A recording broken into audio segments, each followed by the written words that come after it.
up? I'm here with my co-host, Penguin question mark, lime green, very fitting. There's this fly the goose has been chasing and it's made an appearance. Today I'm going to be talking about many things, one of which is surrounding brat summer. I haven't really made a video like this before. I yap a lot in my videos, but like yapping with a purpose, making connections, recognizing patterns. I love pattern recognition personally. I love YouTube video essayists like Mina Lay, and I feel like I wanted to compose some sort of thesis about it. We'll see if any of this fucking sticks to the wall and makes sense. Most people with an internet connection are vaguely aware of brat summer, which is essentially the renaissance of Charli XCX. She has been an artist, I mean, at least 10 years, because I remember Boom Clap being in the Fault in Our Stars soundtrack. So been around for at least 10 years, probably longer, but she's really having her moment right now in the mainstream. Up until now it's been like cult following, mostly gay people. Understandably, it's like cunty hyperpop. That's kind of our thing. I kind of wanted to talk about brat summer and a lot of the phenomena around that, as well as a similar rising star right now, chappell roan. I was about to say she hasn't been in the industry for as long as Charli. She has. I think it's more like, that was like a fucking exponential like shooting into superstardom. Many people even saying she's getting too famous too fast and it's like affecting her mental well-being. Brat is, you know, very poppy, fun club music. I went to a gay warehouse rave that was like brat themed.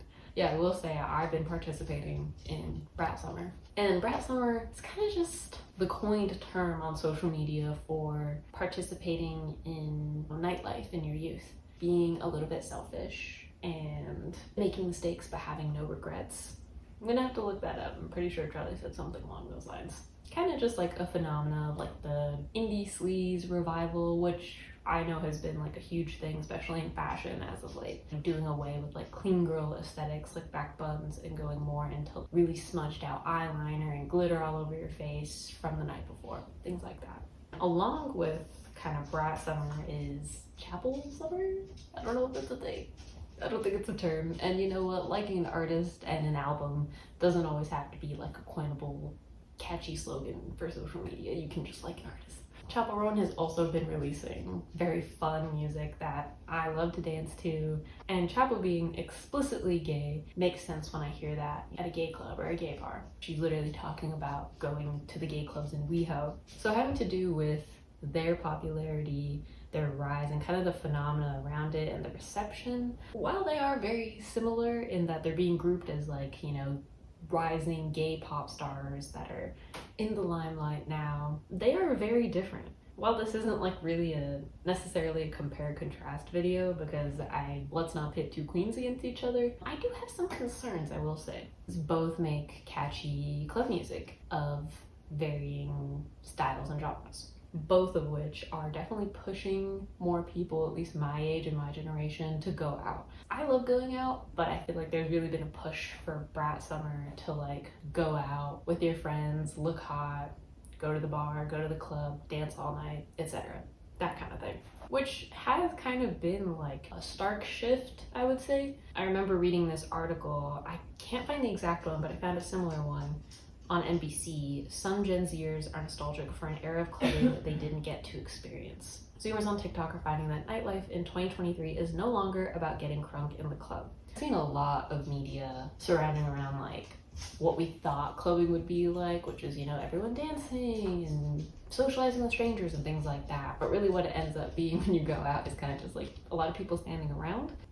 Maybe that's the case in like straight clubs and shit, but at gay clubs, you know, we're shaking ass. There definitely is like a nostalgia of clubbing before smartphones and social media.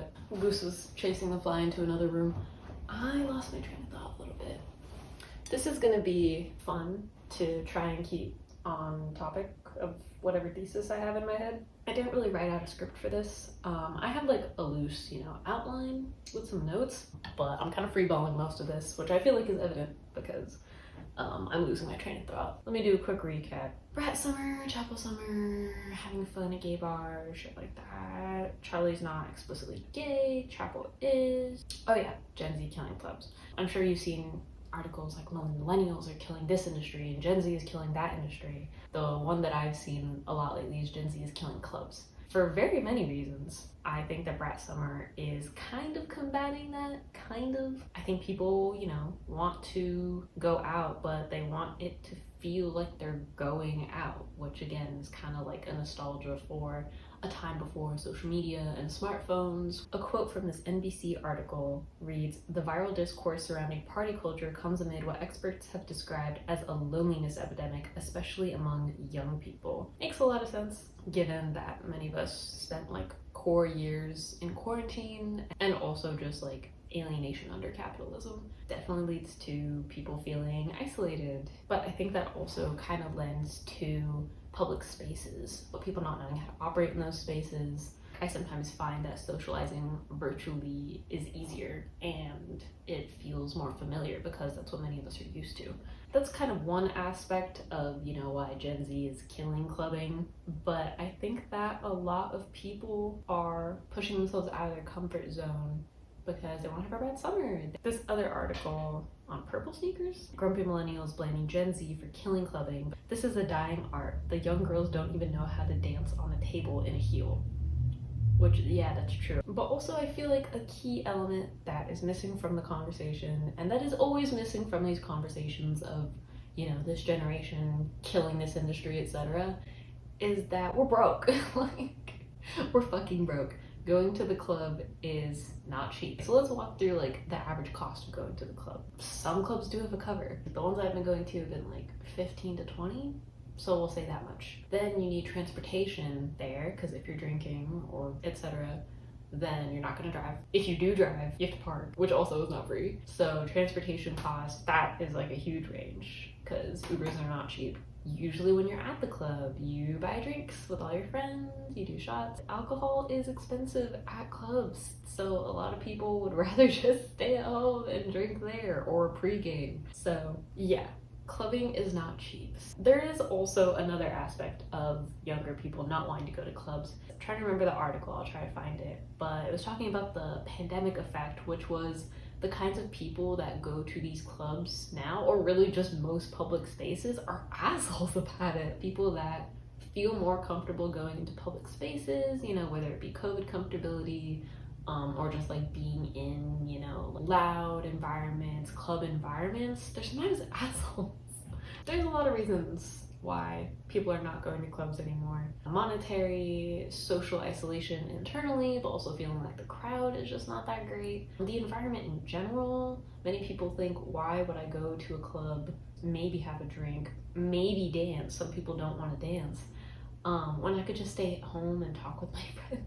Personally, I think there is a purpose to both. I love sitting at home talking with my friends, forming, like meaningful connections. I also like going to the club with my friends and shaking ass. Like, you can do both, but one of them is free, so you can understand why people are choosing that. I would say that Charli's Brat Summer is, I would think, helping, the clubbing industry, as people are definitely wanting to go out and party like she does. I saw an interesting post on Instagram titled Charli XCX's Brat, Clubbing and Third Spaces, and just the title in itself kind of threw me for a loop. Third spaces, typically what that means. According to the University of Chicago English Language Institute, Ray Oldenburg, an American sociologist, created this term to describe the places outside of the home, which is the first place, and the workplace, which is the second place, where people go to converse with others and connect with their community. And I have a bone to pick with a club being deemed third space. So I do agree, it's not your house and it's not your job, but a place where people go to converse with others and connect with their community? Is it? It could be. That's the thing. I've definitely gone to clubs and conversed with people, having enriching life experiences. But third spaces typically should be free. So like think a park or a library. I was gonna say a quiet place also, because clubs aren't really conducive to conversation, or at least holding a long one. It's usually loud. I personally wear earplugs to most clubs and events because the bass will fuck your eardrums for life. While I think that you know, this post was really interesting and I appreciate the analysis, and it definitely got me thinking about, you know, what we consider third spaces. Under capitalism, our third space is a club? That kind of sucks. I mean, I think about people in Europe, you know, also under capitalism, but like at least they got socialized medicine and like free college and shit. But like in Europe, a lot of third spaces can be like patios and restaurants and cafes where people congregate, drink some coffee, and just like fucking vibe for hours. That is like a social space where you can talk with people and connect. Clubbing, I don't know, there is an inherently different energy there, as well as an intention for some people. Some people are in the club to fuck, so like, I think it is interesting, but I am hesitant to call a club a third space, especially because you have to spend so much money just to be there. And I'll say I've definitely gone to clubs and not spent any money, but that was like strategic planning. While I think it is cool that like Brat Summer is kind of pushing people to, you know, participate in nightlife, we shouldn't consider clubs as a valid replacement for actual third spaces. Free spaces that community members can actually congregate, talk with one another, things like that. You get me? My storage ran out. Oh, also, some bouncers are racist. I remember when Nick and I were in Paris and New York, we were looking up the reviews for some clubs that we'd been recommended, and overwhelmingly in the Google reviews was, this club is racist, this bouncer is racist, this bouncer is racist, and wouldn't let any of my friends in because we were all people of color. I think that is also like an important aspect of this, because especially when considering the club as a third space, who is it a third space for? But in spite of, you know, the countless reasons for not going to the club, Brat Summer, I think, is definitely changing the circumstances. I think people are going to the club in spite of all those reasons. And arguably similarly for Chapel Roan. I mean, I've seen a lot of people going to queer events at bars and stuff that are like dedicated to playing Chapel's music. So I think the two gay pop girlies are kind of helping foster the resurgence of nightlife. I think what also makes clubbing so appealing right now, and Brat Summer as a whole appealing right now, is that people need a form of escapism. And that brings us to the next topic, recession pop, which is something I don't shut the fuck up about. A little bit of backstory: the 2008 recession in the US. That was when the housing market crashed, people lost their jobs. I always think about that stupid Tumblr post that's like, 2008 had some fucking bangers, and someone's like, there was literally a recession. And they're like, sorry, I was 11, I only remember the bangers. Like, that is exactly how I feel about 2008. I was 8 years old, and I don't remember the recession. All I remember was Obama's presidency and Poker Face by Lady Gaga playing at my PE class. And I feel like that is a testament to like the lasting impact of recession pop and how media was created in response to like the state of the world. So there's a couple songs that I think about when I think of recession pop. TikTok by Kesha is, you know, peak recession pop. Some of the lyrics that I think make it pretty clear: when I leave for the night, I ain't coming back, pulling up to the parties, don't stop, make it pop, DJ. Tonight I'ma fight till we see the sunlight. Party don't stop. I don't know why I'm reading this like spoken word poetry, but just the sentiment of we don't need to think about the financial crisis tonight, babes. We're just gonna dance all night. I feel like that is kind of the resounding sentiment in a lot of recession pop, is like a form of escapism from the reality of late stage capitalism and day-to-day life being difficult for working class people because everything's expensive and we're losing our jobs and we can't afford shit. Let's not think about that. Let's just fucking party tonight, man. The other song that always makes me think of the 2008 recession is Give Me Everything by Neo and Pitbull. So he says, give me everything tonight, for all we know we might not get tomorrow.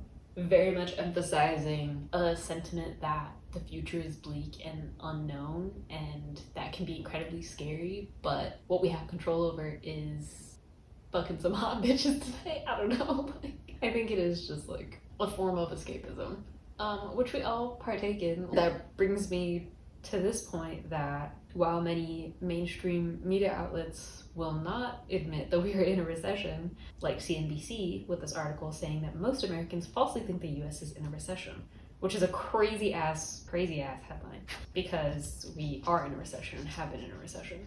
And this Yahoo article stating that the US economy is already in recession. People are feeling the effects. I mean, for the past several years, there have been mass layoffs. I mean, fuck, in my industry, I've been laid off twice. And most people that I know have been laid off have had offers rescinded. So life is becoming increasingly difficult to afford for the average person. So if that's not a recession, it's still fucked up. So I think that is also why we are seeing a resurgence in returning to nightlife and club life and partying, and kind of like a fuck it attitude of, I don't really want to think about the state of the world and how difficult my life is under capitalism. I just want to shake ass today. And that is why recession pop is so appealing. And I think that charli could be categorized as a type of recession pop. Chappell, not so much. Chappell is just like queer, sapphic realness. Yeah, especially when mainstream media outlets are not able to admit that we're in a recession and are pinning the blame on Gen Z killing industries like clubbing, instead of recognizing that we simply do not have money because the elite decided to lay all of us off and then reap the extra profits of that. There's a mismatch in, our lived experience and what media outlets are reporting on that is like, okay, fuck, like, sorry, I'm the problem and not Bezos' yachts. My bad. I'm someone that is paying attention to all the terrible things happening in the world. Everybody needs some form of escape sometimes. It can be used as a healthy coping mechanism. I think constantly thinking about the suffering in the world every single waking moment of every day is actually not good for you. I sent myself to the hospital doing that in 2020. I actually went to the emergency room with stress-induced vertigo because every single day I was reading the most fucked up news, like, that the human mind was not meant to comprehend. Like, this was a mind meant to, like, gather berries, and I'm reading about, like, people being murdered in broad daylight. So there definitely is an appeal to recession pop and clubbing and those kinds of things when it feels like the world is falling apart due to capitalism, climate change, a genocide, all these things that feel very far out of our control because of many things that I will get into. But there was a development that has thrown a wrench into Brat Summer that is disappointing but not surprising in the slightest. So, as many of you know, Joe Biden dropped out of the presidential race, I think yesterday or the day before. My shit keeps dying at pivotal moments, but pretty much charli tweeted, "Kamala is Brat." Bro, what are you talking about? A cop is Brat? A genocide supporter is Brat? Put a sour taste in my mouth and others' mouths. I saw someone saying as far as like, okay, Brat Summer is canceled because we do not support people involved in genocide. Disappointing, but not surprising. Literally, like, right after Biden dropped out, I saw that Caitlin Riley video that was like Kamala's publicist talking right now and her telling her to like follow Charli and Chappell. It's just so on the nose it hurts, it's just like politicians and celebrities are so predictable and they help each other, right? So Charli has more in common with fucking Kamala Harris than she does with us. And this is a reminder of that. Wealthy, powerful people protect and endorse each other, even if they are god-awful people like Kamala Harris. And it would be wise for us to not form parasocial relationships with any of them, really. I'll admit, I'm guilty of it too. I definitely got swept up in Brat Summer, the aesthetic, the fun of it, the album I like. But personally, it's hard for me to separate art from artist. That is an endorsement. I don't want to call myself a brat now. Like, I don't want to call this Brat Summer now. It's not fun anymore. Is definitely, kind of just reinforcing to me, like, we don't put politicians and celebrities on pedestals because they don't give a shit if we live or die. That has also kind of put a wrench in the like so-called escapism that we've been participating in because, I myself have been very vocal against the genocide, against, the horrors of late-stage capitalism. things like that. But I need to escape sometimes. Everyone does. Everyone needs a break. I don't think it's wise to be plagued with the horrors of the world 24/7, although I still usually am. It is important to try to, connect with others and have a meaningful life while still fighting the system. But even the forms of escape, like, they don't exist in a vacuum. And I think it just goes to show you that, like, everything is inherently political. And, that being said about celebrities and politicians covering for each other, this has also reinforced in me that, like, I fuck with chappell roan. Like, if no one got me, chappell roan got me. She has yet to endorse a politician, which I respect. She even went as far as saying at Govball that the White House under the Biden administration reached out to her to perform for Pride, and she said no because of the occupation and genocide in Palestine. And even at her concerts, she does that friendship bracelet trade where her fans bring in friendship bracelets, they sell it at the merch booth, and all the donations go to, like, orgs helping provide relief to Gaza, which is crazy to see how easy it is for a celebrity, a musician, to use their platform and their resources to, like, provide help and to support a cause. I feel like chappell roan is kind of setting the bar high for what to expect from people in the mainstream media, celebrities, musicians. She is an advocate for Palestine, for liberation for all, and it's very evident. As much as I do not want to compare pop stars, because I also am afraid of, like, fandoms, I think it is important to hold people accountable. People with influence like Charli should be held accountable. If I really, like, dig an extra layer deep into this, whole Kamala brat thing, I think about the fact that with the electoral college, it's not really like we have a true representative democracy anyways. I mean, I read this article, I think from the Washington Post, that's talking about the 2024 deciders, which is voters in 6 states that actually determine the election because of the electoral college. Let's say, like, some person in Wyoming, their vote is, like, I forgot what number. Let me just look this up, actually. Oh, okay, so according to the LA Times, my real objection to the electoral college is the way it allocates absurdly disproportionate weight to voters in small states. An elector in Wyoming represents around 150,000 voters, but in California, one elector represents 500,000 residents. That makes Wyoming votes 3 times more powerful than a California vote, which doesn't make sense because a state line is an arbitrary boundary. These are real people. I am a real person. Someone from Wyoming is a real person. Our vote should be about equal. Some people love bringing up, like, oh, they're rural, but okay, does a million people being rural mean that 40 million people in an urban area don't get a vote? Like, their vote is meaningless? So if I really dig deep into the electoral process and think about that, I'm like, you know what? The Kamala's brat doesn't really matter because it's not like we really have a true democracy and we get a say in this fucking election. We can pick red or blue. There's no other option, even though the resounding poll in the United States is that both candidates are awful and that we want other options. But if you vote third party, then good luck, because they're not going to win because the DNC and the RNC are just too powerful. So yeah. So anyways, as much as I hate the Charli Kamala endorsement, it also doesn't really fucking matter. I don't want to leave on a depressing note about Brat Summer being dead and our votes being meaningless in an electoral college system. And if you are in a state that is not a part of the popular vote statewide compact, I'll put the link down below and then you can sign a petition to get your state onto it.